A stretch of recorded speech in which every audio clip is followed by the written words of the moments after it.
Magandang hapon sa inyong lahat. Ito po si Herbert Curia, author ng Human Rights Promotions. Ang boses ng Human Rights Promotion sa malayang demokrasyang ito. Kakibat ang ating pananalig sa ating mahal na Panginoon Diyos, Banal na Panginoon Sokristo, at gabayan ng kaliwanagan ng Banal Santa Maria, mula sa mga isyong ating nakalap at babantay sa mabuting pamamahala, mabuting lipunan at patas na hustisya at karapatang pantao ay hinggil sa issue ng ika-35 anibersaryo ng EDSA People Power Revolution. Ipinagdiwang ng lipunang Pilipino mula pamahalaan at ng mamamayan ang naturang People Power Anniversary nitong Pebrero 25, 2021. At ginunitang muli ang makasaysayang pangyayaring ito na pagkakaisa ng mga Pilipino upang mapalaya ang bansa at demokrasya sa kamay ng diktatorya ni President Marcos na mga panahon na yon. Maraming Pilipino ang nakiisa sa People Power at naghandog ng kanilang mga buhay at sakripisyo para sa tagumpay ng pagkakaisang ito ng pagre-revolusyon sa diktatorya ng pamahalaang Marcos. Sama-sama naglakas ng loob upang makalaya ang bansa at makamit ang malayang pamumuhay. Mahirap at mayaman at iba't ibang politikang pananaw ay nagkaisa sa mga panahon ito laban sa diktatorya ni Marcos. Ang gabay ng simbahan ay nakiisa din sa pagkakataong ito upang mapayapang mapalaya ang bansa sa kamay ni Marcos, at ito ay ating nakamit ng mapayapa at hindi ito dumanak ng lubos ng dugo upang makalaya tayo sa diktatorya ni Marcos. Ang administrasyong Duterte ay nakikisa sa pagdiriwang na ito at ang mensahe ng ating Pangulo ay patuloy tayong magkaisa at protektahan ang demokrasya at kalayaan na ating natatamo. Magpatuloy tayo sa ating bagong pag-asa at kinabukasan. Ang ating pagkakaiba ay isa-isang tabi at sama-sama tayo sa ating bagong bukas, ayon sa pahayag ng ating Pangulo. Ngayon, ang Human Rights Promotions ay patuloy na sumusuporta sa Administrasyong Duterte sa mabubuti nitong pamahala sa bansa at ating maigting na isinasaboses ang striktong pagpapairal ng mabuting pamahala, patas na hustisya at karapatang pantao, o patas na politika at ekonomiya at sosyal at sibil na at kultural na usapin. Sa issue ng selebrasyon ng People Power o EDSA Revolution ngayong 2021 ay nakikisa ang Human Rights Promotions o tayo bilang promoter sa pagkakaisa at okasyong ito at ating pinapupugayan ang mga martir at mga Pilipino sa pagkakaisa sa People Power. Ang tagumpay na ito na tinatamasa ng bagong henerasyon ay ating ipagpasalamat sa muling paglaya ng bansa sa isang diktatorya. Ating hinihikayat ang lipunang Pilipino lalo sa henerasyong ito at mga susunod pa ay patuloy na magkaisa sa kalayaan ng ating demokrasya at magkaroon ng patuloy ng mabuting pamamahala at patas na politika at ekonomiya at sosyal na at kultural na usapin, patas na karapatang pantao at hustisya. Ang kalayaan na ating natamo ay hindi doon natatapos sa pagpapalaya sa diktatorya ni Marcos, kundi patuloy tayong magkaisa sa patuloy na pagpapalaya ng bansa mula doon sa inequality dito sa ating lipunan na hindi nare-resolba mula doon sa paglugmok natin sa diktatorya ni Marcos at iba't iba pang mga sumunod na mga administrasyon na patuloy na hindi nare-resolba ang usapin ng inequality sa ating bansa at iba't ibang mga hindi mahusay na pamamahala o problemang sistemang panlipunan at pampolitika at pang-ekonomiya sa ating bansa. tayo ay magkaisa at isa boses sa ating present administrations, itong pagkakaroon at pagpapairal ng mahusay na demokrasya sa bansa na hindi nagluluwan ng inequality. At marami yung naghihirap at naapi sa iba't ibang usapin. So, yung mga yan ay ating tayong patuloy na magkaisa. Hindi lamang sa tuwing magkakaroon ng diktatorya, kundi yung ating sistema, yung ating status ng ating bansa na lugmok sa kahirapan, naghanap ng equality of justice, dapat yan ay nababago. Nagkakaisa tayo dyan. At ito ay patuloy natin isinusulong sa mga bawat administrasyon upang mabago. At ang ating lipunan ay magkaroon ng mahusay na bansa, patas. So muli hindi nagtatapos sa kalayaan sa diktatorya ni Marcos ang bansa upang ang kahirapan at inequality ay mawala, or yung mga kagaya ng inequality of justice at mga ginagaya at mga iba't ibang mga pang-aapi ng ating iba't ibang mga kababayan sa kanilang kapwa o sa sistema.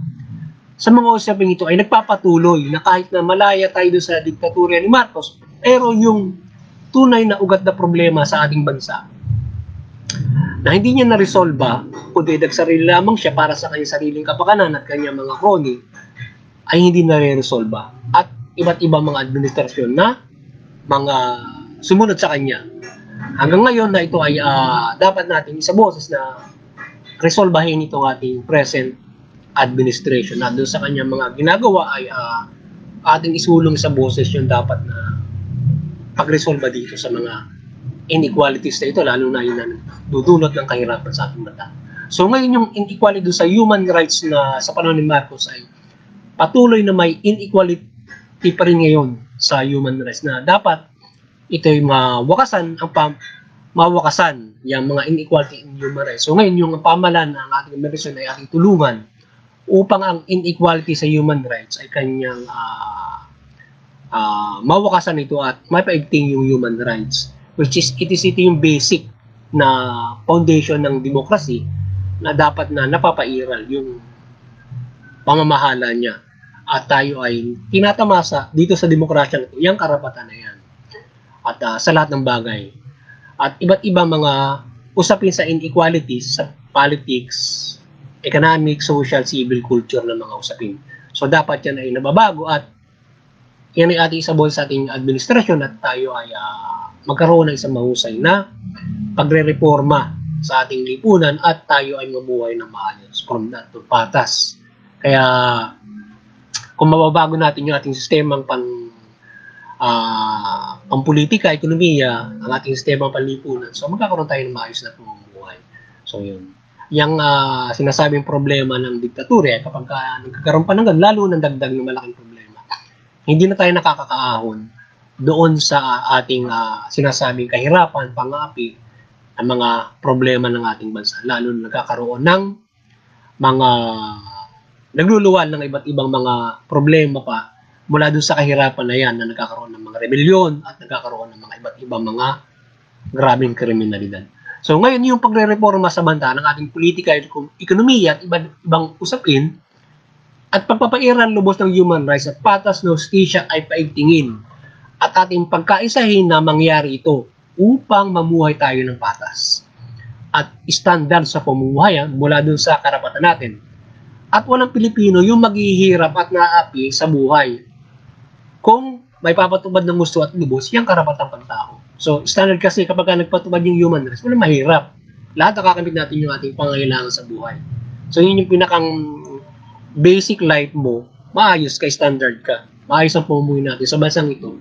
Ito above standard pa kung mas mahusay nagiging production o pamamalakad pa sa ating bansa. So, ating inirecommend at inihikay sa ating bansa yung pagpapairal kung sa politika, ang rekomendasyon natin dito para magkaroon ang ating sinusulong ay pagre-reforma ng ating politika, ng ating ekonomiya. Ngayon, kung tayo magkakaroon ng isang mahusay na pagbabago ng ating para ma-reforma natin ito na maayos mula doon sa isang mahusay na politika. So, rekomendasyon natin dito yung pambansang demokrasya.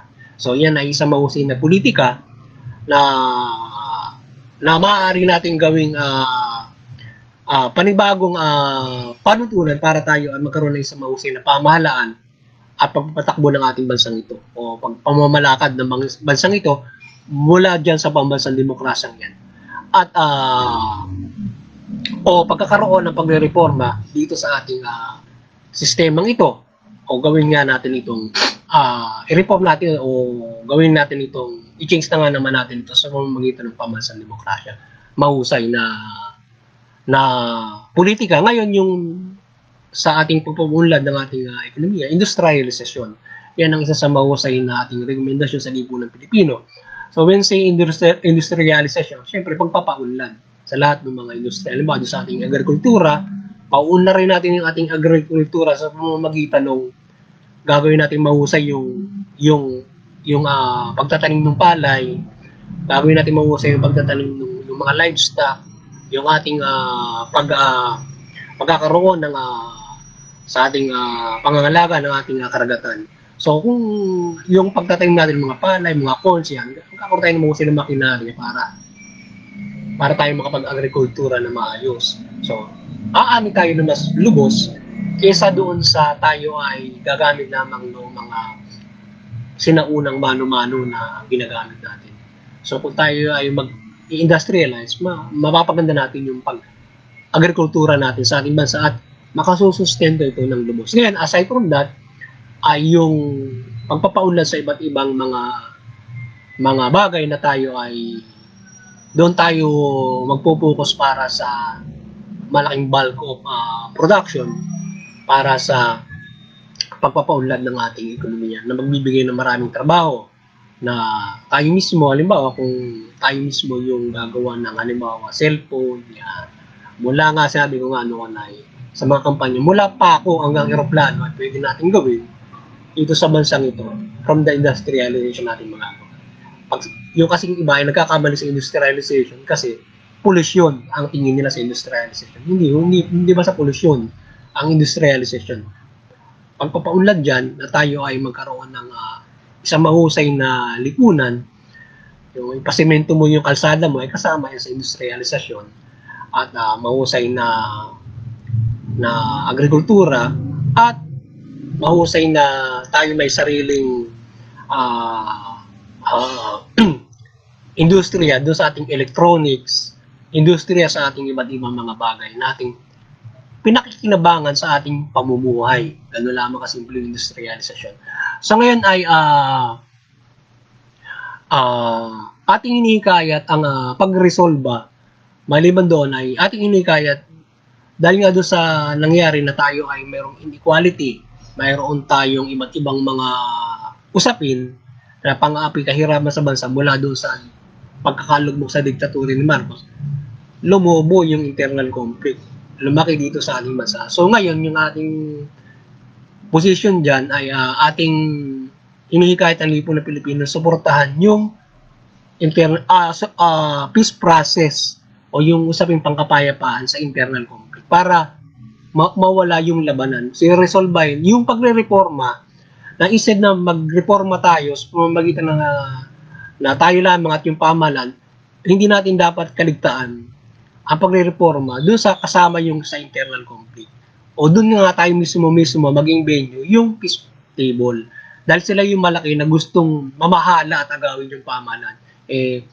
Hindi maganda dahil digmaan ang gusto nila. So ngayon, ay kung kung tayo magkakaroon, mariresolve ito doon sa peace process sa pagre-reforma, so hindi tayo magkakaroon ng digmaan. At mas mahirap kung mayroong digmaan sapagkat buhay yung at yung kaunlaran natin ay maantala kung tayo ay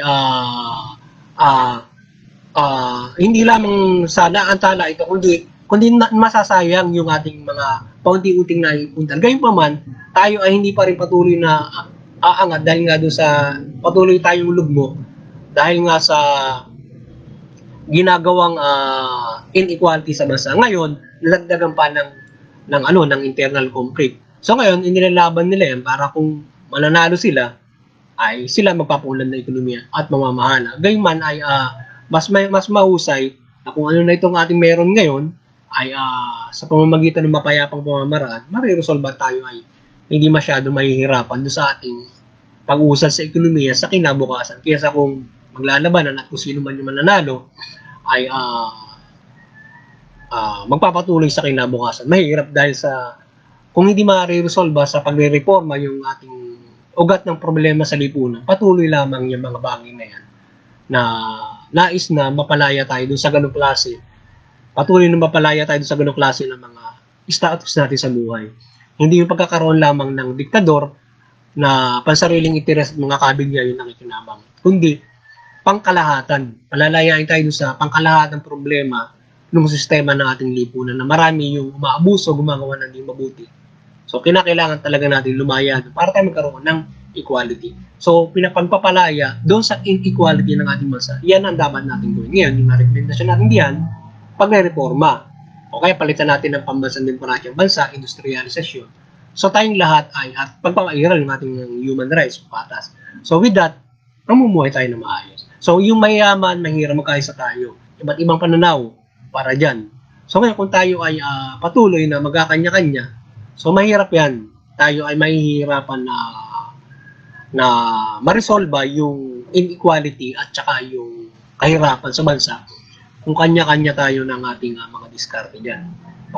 Dahil pinagpipili natin ay yung ating mga adik. So, kinakailangan tayo magkaroon ng isang uniform para sa pagpapaunlad upang ma-resolve natin itong mga bagay na ito.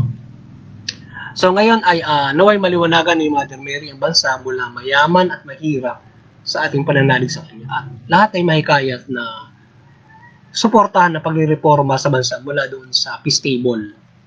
At maliwanag ni Mother Mary ang Pangulong Duterte at pamahalaan na suportahan ito. Sana maliwanagan po kayo. Muli buksan yung peace talks. At doon ay ma-reforma yung bansa at ma-resolve yung problema ng lipunan. So, nalalaman ninyo na ang ating lipunan talaga ay mayroong inequality. At nagdudulot ito ng mga rebellion at saka ng mga sobrang kriminalidad. Kaya dapat ay hindi sa pamamagitan noong ang ating tayo ay dumadala ng kaliwanag kayo, hindi sa pamamagitan ng marahas para resolbahin ito, kundi sa pamamagitan ng pag-resolve ng internal conflict at pagre-reforma doon sa Estado. So sana mahikayat natin lahat yung at maliwanagan na lahat para masuportahan. Muli, magandang hapon sa inyo lahat. At sana yung nakapagsabos naman ng human rights promotions sa ligong ito ng hinggil sa karapatang tao at dito sa isyong ito ng